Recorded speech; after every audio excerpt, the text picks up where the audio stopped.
Et j'accueille donc tout de suite Christophe Bennett, qui est docteur de l'Université de Paris-Sorbonne pour une thèse en histoire de la musique et musicologie soutenue en 2007 sur les musiciens de radio dans les années 30 et qui a publié aussi de nombreux articles, en particulier dans les cahiers d'histoire de la radiodiffusion. Je porte à votre attention le fait qu'il vient de publier en 2020 une très riche base de données de musiciens, base de données hébergée sur le site de l'IREMUSE, et qu'il va nous présenter précisément aujourd'hui pour analyser aussi toutes ces données qu'il a pu en tirer sur Tomasi, interprète de sa propre musique et interprète de la musique des autres. Donc, je laisse la parole à Christophe qui va donc nous parler dans cette communication de Tomasi interprète et les interprètes de Tomasi. Merci Cécile. Donc cette communication a pour but, évidemment, accessoirement, de présenter cette base de données.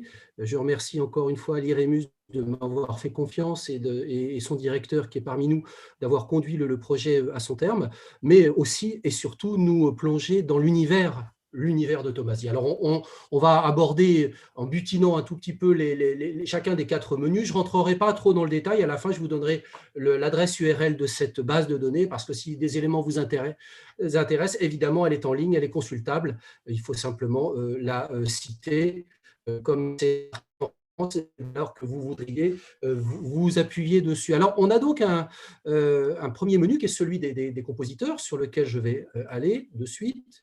Je vais essayer d'enlever, voilà, d'avoir accès, une visibilité. Alors, donc, je suis dans ce menu principal des compositeurs. On va donc saisir le mot de Tomasi.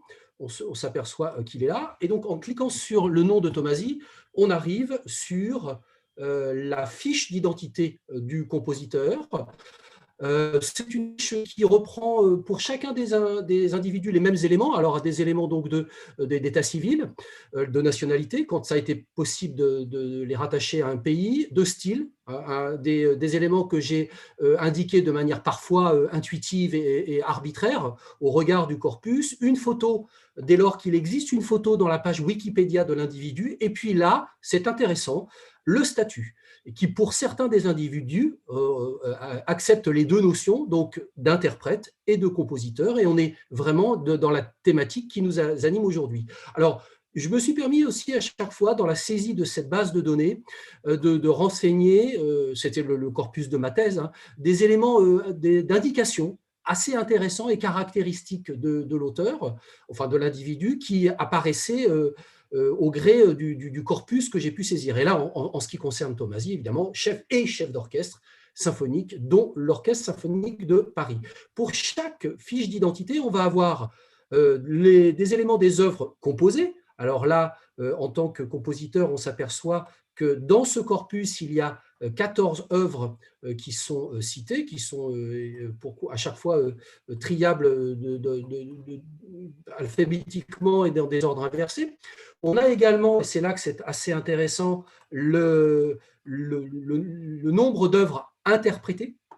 Alors là, en tout cas, là, interprété par le Tomasi interprète, et là je vais pas paraphraser tout ce qui a été dit tout à l'heure par Frédéric, mais on s'aperçoit effectivement que dans le panel de tous les compositeurs qu'il avait coutume d'interpréter, on retrouve en effet les grands noms qu'a évoqués tout à l'heure Frédéric. Et puis, on a une liste qui est celle des occurrences. Alors, on s'aperçoit qu'on a 17 occurrences de Tomasi compositeur, alors qu'on avait 14 œuvres simplement. Ça tient à une chose, c'est que les scènes municipales, en fait, sont citées 3 fois.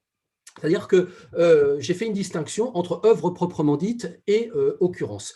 Et on voit qu'en signant, en cliquant sur un ouvrage, eh bien, on est capable de faire ressortir le nombre d'apparitions, si vous voulez, de cet ouvrage dans le corpus de ma base de données, de la même façon que quand on clique, par exemple, sur une une œuvre interprétée par un auteur. Alors, vous voyez, soit je clique directement en surbrillance sur l'auteur en question et j'arrive sur sa fiche d'identité, soit je choisis donc de cliquer sur le…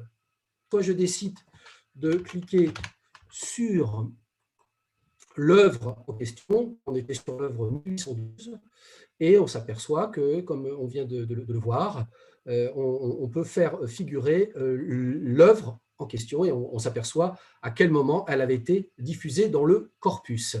Rentrons un petit peu dans cette base des compositeurs. On s'aperçoit que dans ce corpus, il y a 2158 compositeurs de cités.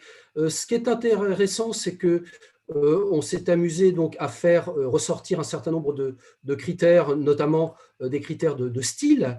On peut faire des tris par occurrence croissante et décroissante, et en triant par des occurrences décroissantes, on s'aperçoit que c'est Claude Debussy qui a vraiment le palmarès du plus grand nombre d'occurrences, non seulement d'occurrences, mais d'œuvres citées également. Ce qui est assez peu étonnant, hein. En tout cas, c'est des choses que j'explique dans ma thèse. Et si on s'amuse à classer, à rechercher en termes d'occurrence où se trouve le Tomasi compositeur, eh bien, il apparaît à la 151e place, ce qui est quand même assez intéressant, avec, on l'a vu tout à l'heure, 17 occurrences au même stade que, alors c'est intéressant, Février, Boyer, Delannoy et d'autres, Fond de Paris. Donc voilà, on peut s'amuser à faire tout un tas de sélections. Là, en sélectionnant, on peut copier-coller vers Excel et s'amuser à jongler dans tous les paramètres possibles et imaginables. Alors, si je vais dans ce domaine de la description, Frédéric l'évoquait tout à l'heure, un certain nombre de compositeurs sont également chefs d'orchestre. C'est-à-dire que sur les 2000 et quelques, si je rentre le qualificatif de chef, on s'aperçoit qu'il y en a 80 qui cumulaient effectivement les fonctions de chef d'orchestre, en tout cas de chef. Si je réduis ma sélection au seul chef français, on s'aperçoit qu'ils ne sont plus que 55. Et si on leur affuble le style de moderne, on s'aperçoit qu'ils ne sont plus que 16. Et parmi ces 16, si je fais donc un tri par les occurrences, on voit que Tomasi arrive bien positionné avec ses 17 œuvres. On commence à repérer notre ami Désiré-Émile Engelbrecht, qui, on le voit, était chef d'orchestre et compositeur, et évidemment directeur musical de l'Orchestre national fondé en 1933. Passons maintenant au corpus des interprètes. Alors là, on a un tout petit peu moins d'interprètes, ils sont 1960. Là, on peut aussi s'amuser. Alors, on voit que le critère de la nationalité, j'ai essayé effectivement de le faire rentrer en ligne de compte, mais ça, c'est pas toujours évident parce que vous verrez que parmi ces 2000 interprètes, il y a des illustres inconnus, des programmés d'un jour, hein. Il faut dire que mon corpus, il prend en compte 5000 heures de diffusion, 3000 programmes, mais effectivement, c'est un échantillonnage des mois de juin de la décennie de deux grandes stations radiophoniques. Alors forcément, il y a des illustres inconnus d'un jour, mais il y a aussi, évidemment, si on avait pris un autre mois, on aurait retrouvé en tête les mêmes, très probablement, les mêmes individus. Alors, si on rentre encore le paramètre du chef, là, pour préciser hein, la description, pour affiner ce qualificatif d'interprète, on s'aperçoit qu'ils sont au nombre de 69, 69 chefs en qualité d'interprète. On s'aperçoit que ce n'est pas rien, hein, c'est une belle proportion.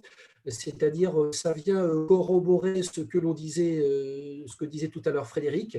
Il n'était pas rare que des interprètes, enfin en tout cas que des chefs d'orchestre soient sur les ondes de la décennie. Alors, si on fait un tri par les occurrences nombreuses, on s'aperçoit que celui qui a vraiment le plus grand palmarès, c'est un certain Victor Pascal, alors que j'ai qualifié, que j'ai inscrit non seulement en chef d'orchestre, mais au nom de son orchestre. Pourquoi?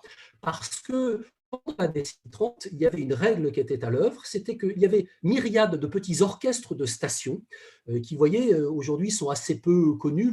L'orchestre Lucien Goldy, l'orchestre de Pierre Blois, qui était donc un chef d'orchestre et également commentateur, si vous voulez, sur la station radio LL, et parce que ces orchestres avaient pour vertu de faire le grand écart entre du grand répertoire et des arrangements de musique légère. Et pour ne citer que lui, Victor Pascal était tout à la fois capable de jouer du Bach, mais aussi de jouer des airs de danse à la mode. Voilà pourquoi c'est de manière un peu improbable, on retrouve des gens qui aujourd'hui ne sont pas du tout connus dans le périmètre comment dirais-je, dans le corpus des interprètes les plus cités. Alors là, j'essaye d'appeler cet interprète, mais je vois, voilà. On voit que le fameux Victor Pascal, il a été capable de diriger aussi bien du Chrysler, du Scriabine, que quantité d'autres compositeurs moins connus parce qu'ils produisaient des œuvres qui relevaient plus de la musique légère ou du dancing. Passons maintenant au corpus des œuvres identifiées. C'est là un corpus assez intéressant. On s'aperçoit qu'on a un peu plus de 11 000 références. Alors, ce sont 11 000 références de titres. Il était entendu qu'il y a beaucoup plus d'occurrences, on l'a vu tout à l'heure, puisque une seule et même référence peut générer plusieurs occurrences. Donc, en fait 20 000 occurrences. Et on va s'amuser dans ces 11 000 titres à taper le nom de Tomasi. Et là, on s'aperçoit effectivement qu'il y a 88 réponses qui sont obtenues. Eh bien oui, dans ces 88 réponses, on retrouve là les 14 pièces composées, dont les scènes musicales qui ont 3 occurrences. Hein. Et puis, si on va dans le Tomasi interprète, on retrouve là les 74 œuvres qu'il a dirigées de la baguette. Alors, le plus souvent, c'était effectivement à la tête de l'orchestre de Radio Coloniale, mais à partir de 1935, il y a une bascule systématique et Radio Paris, qui est une des 2 stations de mon corpus, relayait des ouvrages, des émissions de programmes depuis Radio Coloniale. Alors, si on s'amuse à requérir un Tomasi compositeur et interprète, on s'aperçoit qu'il n'y a pas de réponse. Ça veut dire qu'en réalité, dans ce corpus, on ne trouve pas d'œuvre de Tomasi dirigée par Tomasi lui-même. On sait que ce n'était pas... c'est arrivé, hein, le tam-tam radiophonique, c'est lui qui l'a dirigé, mais on peut imaginer qu'il n'avait pas forcément, par discrétion et envie systématiquement de diriger ses propres œuvres. Alors, si on regarde cette requête, on s'aperçoit qu'on a, par rapport au titre de Tomasi, hein, encore une fois, on ne va pas cliquer dessus, ça nous ramènerait ici sur le vaisseau amiral, hein, la fiche d'identité, on s'aperçoit qu'il y a parfois des points d'interrogation. Hein, c'est-à-dire que dans le corpus, on ne sait pas forcément qui est le compositeur, qui est l'interprète ou qui est le titre en question. On va aller sur cette œuvre non titrée. Pourquoi n'avons-nous ici ni interprète ni compositeur? Parce que ici, nous avons une émission qui s'appelle Histoire du théâtre lyrique en France, avec un focus sur 4 compositeurs contemporains, Bourdeville, Delannoy, Tomasi et Ferrou. Voilà pourquoi, dans cette citation, nous n'avons aucune référence d'œuvre ni d'interprète. Alors, revenons sur cette requête des interprètes de Tomasi, du Tomasi compositeur. Là, on s'aperçoit qu'au niveau des interprètes, on a quantité d'interprètes. Je vous rappelle qu'en cliquant sur Lignance, on arrive directement sur la fiche d'identité de l'interprète.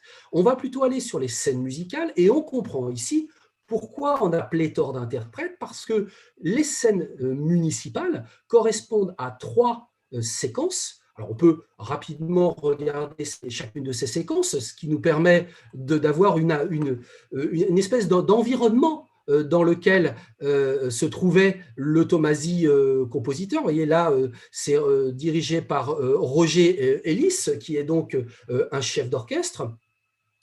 Là, je ne vais pas trop aller sur l'identité parce que aujourd'hui, j'ai une connexion qui n'est pas très bonne. Mais ce que je me suis amusé à faire, c'est de citer au départ le script exact de la saisie des journaux. Ça nous permet, encore une fois, de remettre en perspective. Vous voyez, à 12h15, il y avait une reprise du programme parce qu'il y avait très probablement au milieu un journal d'information. Si on regarde la séquence du 29 juin 1936, on s'aperçoit que c'est l'orchestre des concerts Poulet qui vient interpréter aussi bien du Schubert, du Fauré, du Mendelssohn et du Tomasi. Vous voyez quand même le crédit que l'on portait à ce moment-là à ce Tomasi jeune, puisqu'on le faisait coexister avec des auteurs du grand répertoire. Et puis, on voit que là, eh bien, on a en effet deux interprètes qui sont cités, Raoul Labis, en tant que chef d'orchestre, et l'Orchestre symphonique de Paris, qui a été également cité, on le verra, en tout cas vous pourrez le voir dans le corpus, qui a été dirigé également par Henri Tomasi. Alors, le dernier corpus, c'est celui des programmes. Avant quand même de passer au programme, je voudrais signaler que ce corpus des œuvres, il a un autre intérêt, c'est qu'on peut s'amuser à faire des recherches par mots-clés. C'est-à-dire, par exemple, si je tape berceuse, je m'aperçois que nous avons 64 berceuses en tout. Alors évidemment, si on clique sur la berceuse ici de Brahms, évidemment, on ne va appeler que la fiche d'identité de la berceuse de Brahms. Si en revanche, on va chercher une autre berceuse, je crois qu'il y a une berceuse de Mozart, me semble-t-il. Voilà, si on va chercher cette berceuse de Mozart avec quantité d'interprètes, voilà, je l'appelle ici, on s'aperçoit que cette berceuse de Mozart, donc elle a été jouée 6 fois, en tout cas dans le corpus, elle apparaît 6 fois, dont une fois dans un concert donné sous la direction d'Henri Tomasi, le fameux concert du 15 juin 1936. Alors, ce concert du 15 juin 1936, on va s'amuser à aller le rechercher ici dans la banque de données des programmes. Donc, voici la requête que nous allons faire. Là, on va venir chercher justement Radio Paris. Alors, les programmes, un petit mot quand même sur ce menu. J'ai proposé un certain nombre d'entrées possibles, les types de programmes, enfin, pardon, les types de noms de programmes, la liste des types. On a vu tout à l'heure ce qu'était qu'une causerie, et puis des formats. On avait du direct et disque, ou parfois de l'indéterminé, ou bien de la retransmission. Donc, on est là sur une recherche de Radio Paris, qui n'a rien à voir avec le Radio Paris-Mans. Ce n'est pas le Radio Paris qui est allemand, c'est le Radio Paris qui était précurseur du rachat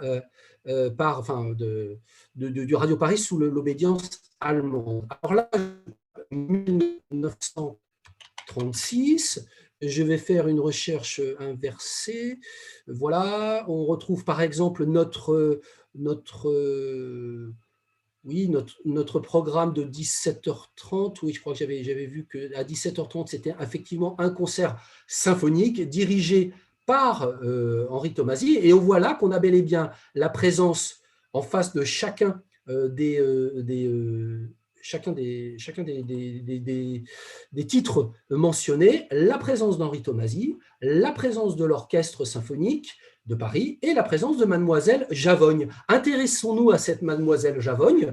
On s'aperçoit qu'en réalité, c'est une célébrité d'un jour, en tout cas dans ce corpus.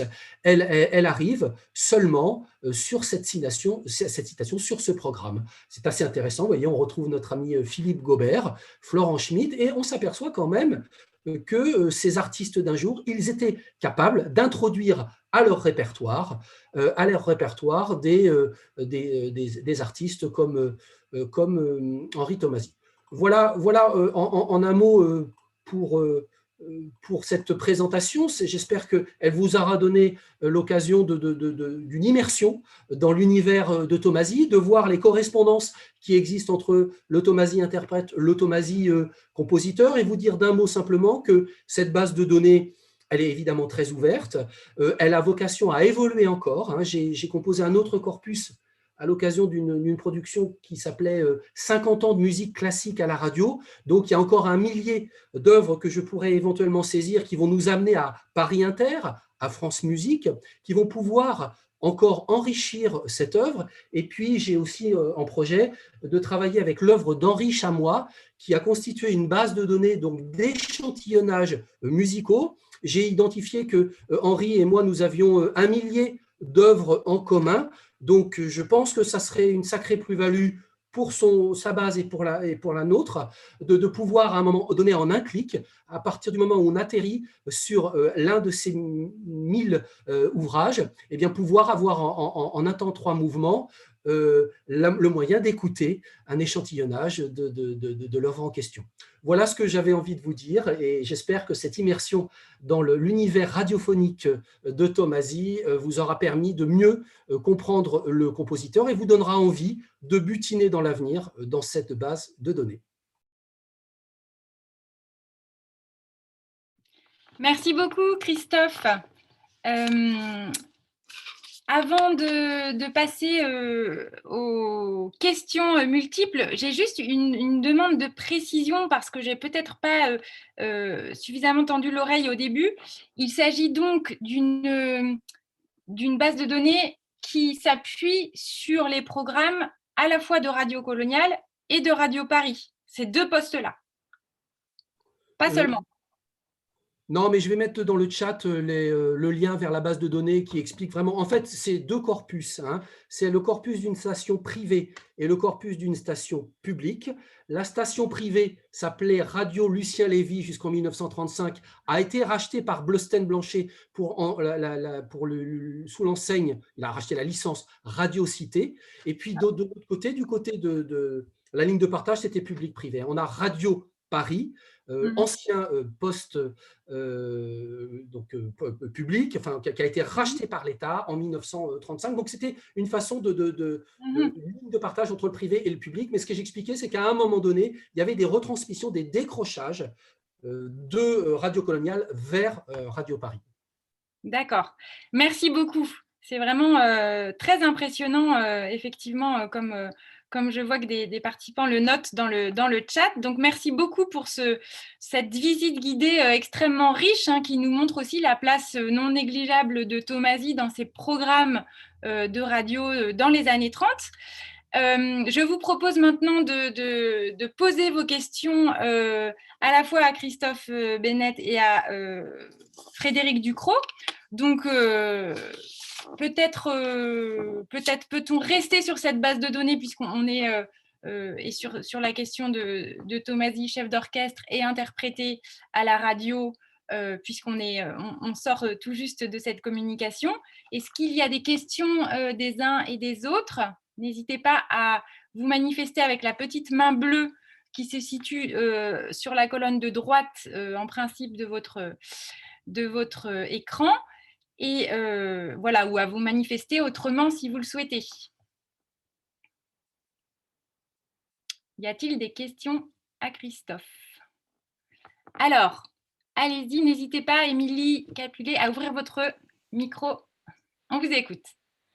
Merci Christophe et merci Frédéric pour votre communiqué, vraiment très intéressant. J'avais une question pour tous les deux finalement, et peut-être que je connais un peu la réponse aussi.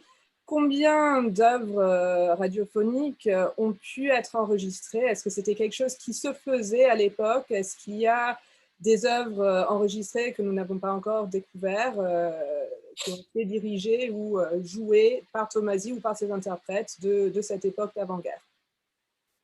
Frédéric, je te laisse répondre et puis je compléterai si tu veux.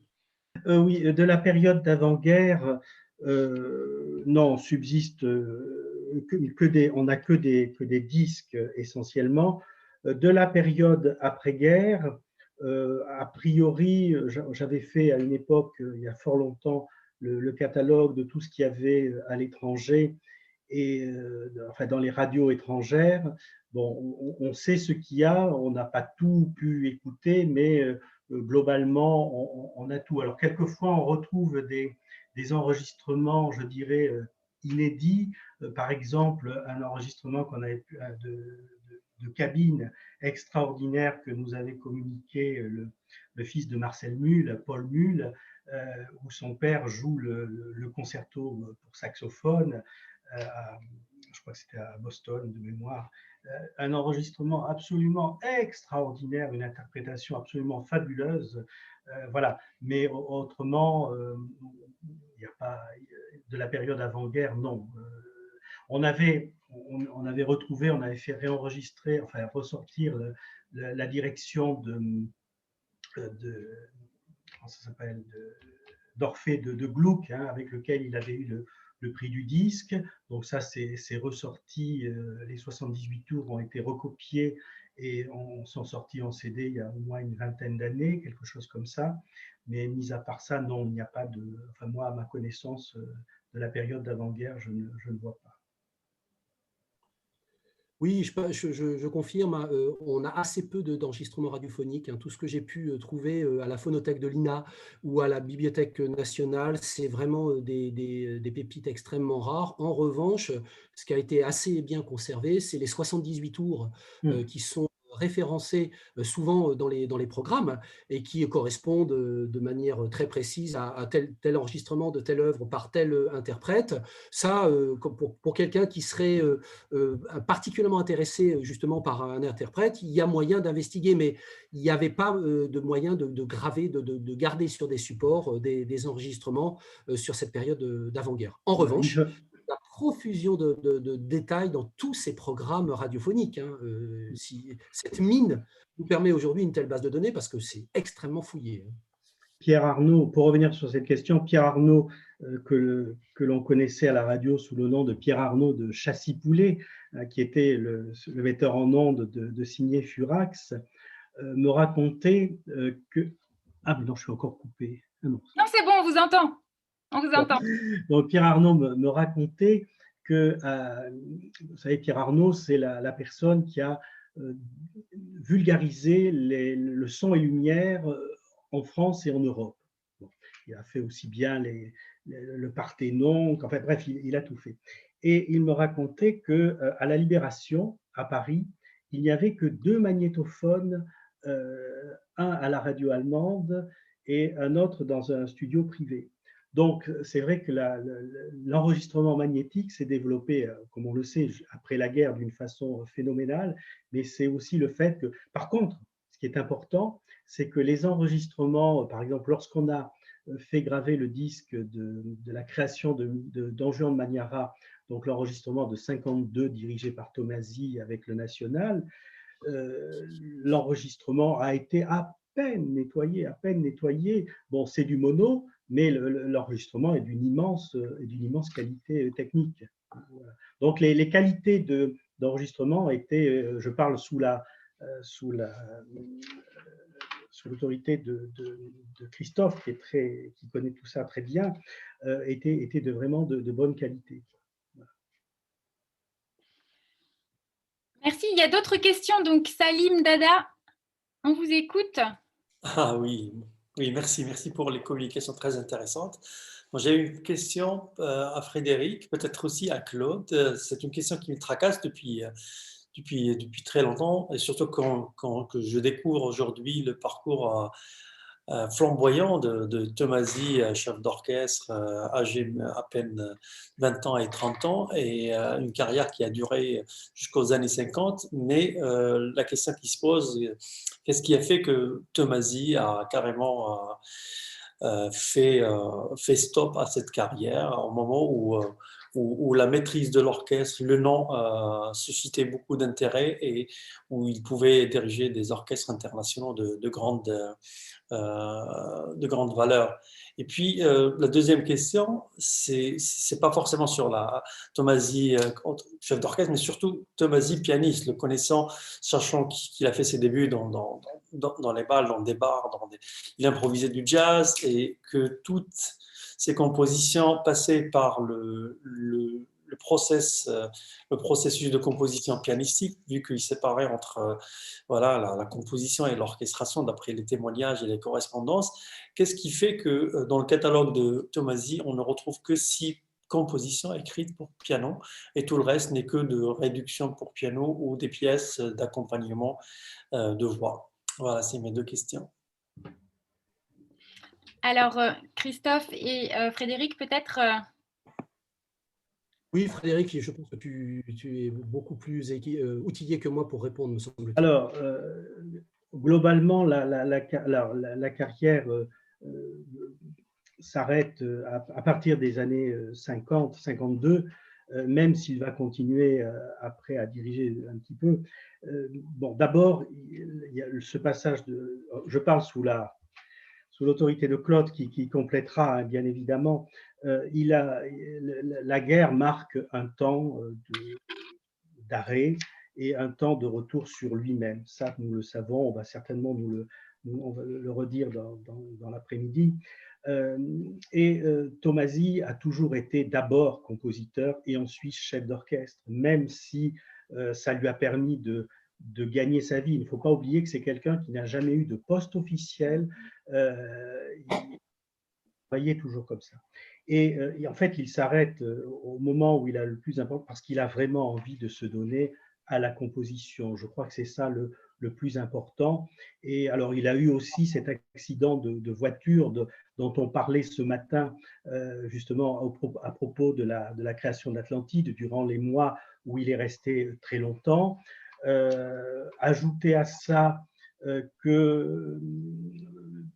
il va avoir aussi des problèmes un peu plus tard, mais en fait, qui vont aussi peut-être un petit peu déjà commencer avec cet accident d'oreille, puisqu'il sera traité par Tomatis un certain nombre d'années plus tard.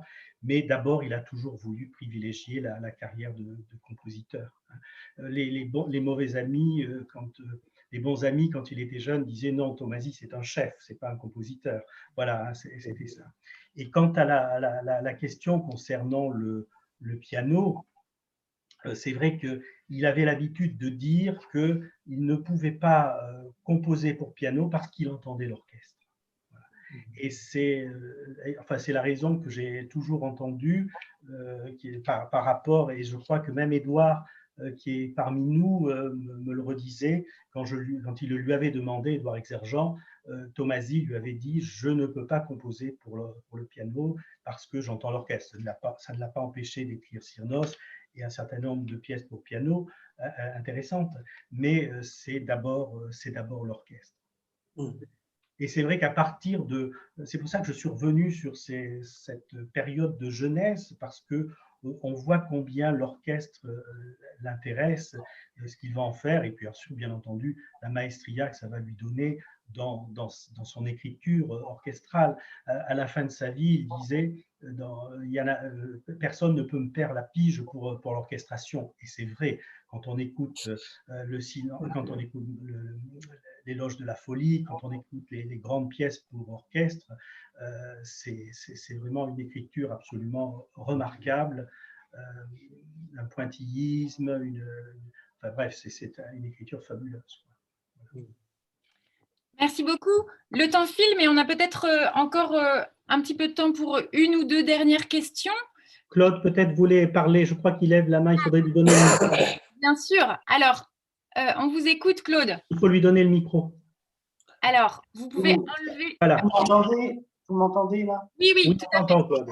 Oui, non, pour compléter tout ce qui a été dit est très juste, effectivement. Il y a eu une circonstance qui a été l'accident de voiture de 52, qui fait que très progressivement, il s'est vraiment fatigué. Et donc, la dernière fois où il dirige, c'est en 56. Bon, juste une fois au Festival de Hollande, son San Piero Corso. Mais donc, il était fatigué physiquement pour diriger. Il y a eu aussi la surdité qui est survenue. comme l'a dit Frédéric, de toute façon, c'est composé qui l'intéressait. Et donc, oui, ça a été un peu providentiel parce que il l'a dit lui-même, le fait d'arrêter d'être chef d'orchestre lui a permis d'approfondir son travail de composition dans une, par rapport à l'époque, vraiment de revoir, de réfléchir davantage sur son travail de composition. De plus, en tant que chef d'orchestre, il disait également ce qui m'intéresse, ce sont plus les répétitions et de décortiquer les œuvres que d'être en public où au départ il y avait une certaine timidité, bon, trac, disons, au début, qui, disait-il, lui passait rapidement. Mais malgré tout, il a toujours dit « je n'étais pas un homme d'estrade », ce qui correspond tout à fait à sa personnalité, qui était très simple et modeste. Et donc, il n'avait pas cette excitation que peut produire la carrière de chef d'orchestre pour d'autres grands interprètes chefs. De toute façon, c'est vrai que lorsqu'on regarde justement le nombre de directions qu'il a effectuées entre justement 1926 et la guerre, c'est impressionnant. Je veux dire, pour le temps pour qu'il puisse travailler, et c'est vrai qu'à partir de cette époque-là, il va enfin pouvoir avoir du temps. C'est pour ça que je dis souvent, par exemple, que c'est vrai, il n'a pas eu le prix de Rome, mais ce n'est pas tant pour le prix de Rome, c'est pour les 3 années où il aurait pu passer à la Villa Médicis et pouvoir composer, avoir du temps pour lui. Or, quand on regarde vraiment ces catalogues de direction, mais personne n'a une activité pareille aujourd'hui, ça n'existe plus. Et ça commence, je dirais, même avant le conservatoire d'une autre façon, quand il fait du cinéma, quand il fait Enfin bref, il n'a jamais arrêté. Merci. Alors moi, j'aurais juste en passant 2 toutes petites questions. Est-ce qu'on a des sources sur sa technique de direction d'orchestre, qu'il s'agisse de partitions à noter, de schémas de battus, éventuellement d'écrits, sur les aspects un peu techniques, qui pourraient nous renseigner justement sur ce travail de répétition que vous évoquez? Ce qu'on peut trouver, c'est chez les éditeurs, les œuvres qu'il a dirigées en premier, souvent pour certains, alors il y a quelques-unes de ces marques, mais finalement pas tant que ça, mais il y a, souvent en plus ce sont des photographies, des photocopies de manuscrits, quand ce n'est pas le manuscrit lui-même pour cette telle pièce, hein, Stéphanie le sait, notamment pour le Capriccio. Voilà, donc c'est essentiellement là où on peut trouver des indications. Il y a quelques partitions à la radio, mais je ne sais plus de mémoire s'il les a dirigées ou non, mais en tout cas, c'est chez les éditeurs qu'on peut trouver ce genre de choses. D'accord. Et est-ce qu'il a eu des élèves, un ou plusieurs élèves en direction d'orchestre, même en privé?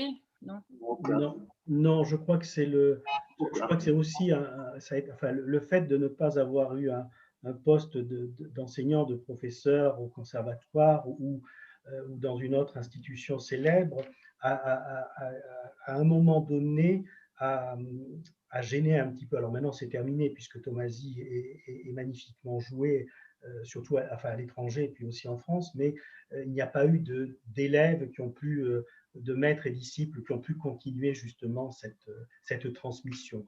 Et je ne crois pas, Claude me démentira peut-être, mais je ne crois pas qu'il a eu des élèves de direction d'orchestre. Il a eu de jeunes chefs qu'il appréciait beaucoup, hein, notamment je viens de perdre son nom. Pardon? Oui, non, effectivement, il n'a eu aucun élève. Aucun. Non, il n'a eu aucun élève. Ni en composition, ni en direction. Il ne souhaitait pas enseigner. D'accord. Alors, une question de Stéphanie Morali qui souhaitait intervenir. Oui, moi j'ai une question très très brève, mais je rebondis quand même sur cette observation de Frédéric sur les manuscrits et votre question sur la direction. C'est vrai que j'ai pu étudier de très près le manuscrit du Capriccio pour violon et orchestre, qui est donc un concerto pour violon et orchestre de jeunesse. Et on a l'enregistrement, on a un enregistrement et on a également le manuscrit annoté par Henri Tomasi. Et c'est vrai que les indications sont quand même assez précises, à la fois sur les changements qu'il souhaite opérer, les coupures, mais aussi sur toutes les indications de battu, de voix à faire ressortir, et tout ça est assez propre et précis. Donc, c'est vrai qu'il pourrait y avoir là une bonne source d'étude de son travail. Moi, j'ai une question très, très brève à Frédéric par rapport au concert du journal et notamment à, vous avez cité la création de Pagella avec Dino Francescati que Henri Tomasi faisait participer au concert du journal. La source que j'ai donné une création à Fécamp. Et donc, je me demandais si le petit groupe de musiciens des concerts du journal faisait des petites tournées ou si c'était un concert qui aurait pu être doublé en province. Alors, les concerts du journal faisaient plein de choses. Par exemple, ils jouaient beaucoup au cercle de l'Union artistique, qui était un des grands cercles de l'époque, hein, qui se trouvait à l'actuelle ambassade des États-Unis à Paris. Mais non, là c'était pas ils n'allaient pas aussi loin, les concerts du journal, c'était d'autres musiciens. De toute façon, l'été, j'en ai pas parlé, mais il était chef des chœurs et chef d'orchestre certaines années à Paris-Plage. Donc, il prenait des musiciens, il a remplacé, par exemple, il était chef du chœur lorsqu'il y avait Catherine qui était chef d'orchestre, qui a été à l'Opéra Comique. Voilà, donc c'était des musiciens de la région qui étaient pris à ce moment-là. Ce n'était pas l'orchestre du journal. Alors, bien sûr, il pouvait lui arriver qu'il engage qu'il y ait quelques musiciens très proches qui venaient, Clergue, Francescati, Alvise, tout ça, c'était des très proches de lui. Voilà. Mais, merci. De rien. Merci beaucoup. Alors, le temps file et nous sommes un peu en retard sur le programme. Donc, je vous propose de laisser là la discussion. On pourra bien sûr la reprendre à un autre moment durant ce colloque.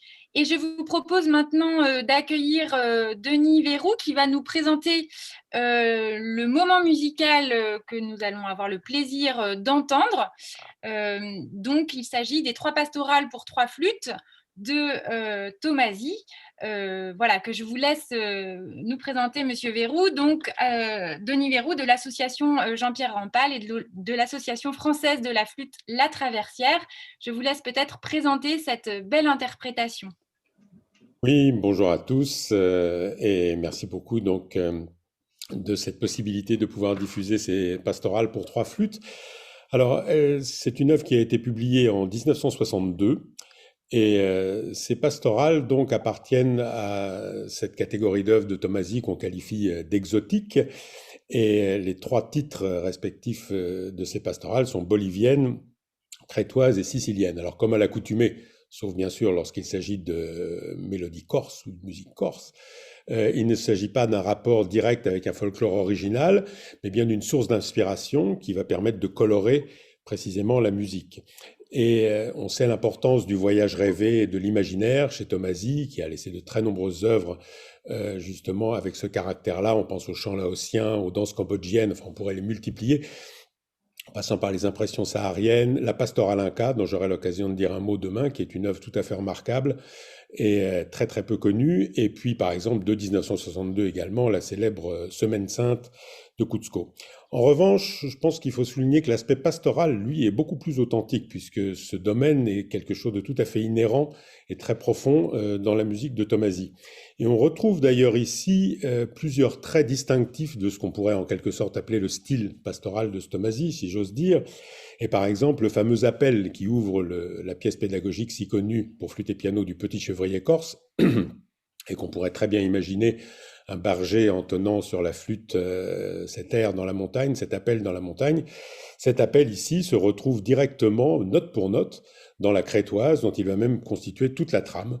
Et puis bien entendu, on y retrouve les caractères de la danse, c'est la danse lente dans la bolivienne, qui dégage un charme tout particulier, à la fois par l'utilisation de la gamme pentatonique, d'une des gammes pentatoniques au début, et par les syncopes de la mélodie, et puis la danse rapide de la sicilienne finale, sicilienne qui est à prendre au sens de saltarelle et non bien sûr de la danse, du mouvement, du rythme qui porte ce célèbre nom. Alors la brièveté de ces 3 pièces laisserait assez aisément penser qu'il s'agit d'une œuvre à caractère pédagogique commandée par les éditions. Le Duc, en l'occurrence, ce qui est tout à fait plausible, mais malgré tout, il est très clair que ces pièces trouvent tout à fait encore aujourd'hui leur place sur la scène de concert, et ce d'autant plus que la popularité de la flûte a fait qu'on trouve aujourd'hui beaucoup de programmes à 2 flûtes, 3 flûtes, 4 flûtes et davantage, ce qui fait qu'elles sont souvent jouées. Ça a été le cas notamment pour cette interprétation que vous allez entendre. C'est une captation en concert donc réalisée par Louis Grandmaître le 13 octobre 2018, qui a eu lieu au CRR de Marseille, dans la salle Henri Tomasi, et dans le cadre d'un événement international en hommage à Alain Marion pour les 20 ans de sa disparition. Alain Marion, qui au passage avait été l'un des seuls flûtistes à prendre part à un disque entièrement consacré à Henri Tomasi en 1985. Et alors les interprètes sont 3 des plus brillants disciples d'Alain Marion. Tout d'abord la flûtiste brésilienne Raquel Magalhães, qui nous a rejoint aujourd'hui et que je salue au passage, qui est lauréate des concours internationaux de Barcelone, Maria Canals, et des Jeunesses musicales de Bucarest, qui a participé également à l'orchestre symphonique de Shanghai dans sa jeunesse, juste après ses études, et qui maintenant est établie en France, où elle enseigne et où elle est l'une des plus remarquables et entreprenantes flûtistes freelance. Et d'autre part, Denis Loupatchev, flûte solo du théâtre Mariinsky de Saint-Pétersbourg, et Antonio Arias, qui est membre de l'Orchestre national d'Espagne depuis presque 40 ans maintenant, qui en a assuré le poste de flûte solo 20 ans durant, de 1985 à 2005, et qui est par ailleurs un grand historien de la flûte qui a signé plusieurs articles et grands ouvrages de référence. Je vous souhaite une bonne écoute. Merci beaucoup. Alors, une petite précision. Donc, nous allons vous envoyer tout de suite sur le chat, si j'ai bien compris, du colloque, le lien qui va vous permettre d'écouter et de visionner donc cette vidéo des 3 pastorales pour flûte. Et donc, nous enchaînerons directement après l'écoute par une petite pause. Nous avons pris un petit peu de retard, mais je pense que nous pouvons raisonnablement reprendre à 15h30 pour tout le monde. Donc, un petit quart d'heure de retard sur notre planning, puisque voilà, on va pouvoir écouter cette œuvre et prendre une petite pause quand même de 5-10 minutes avant la suite.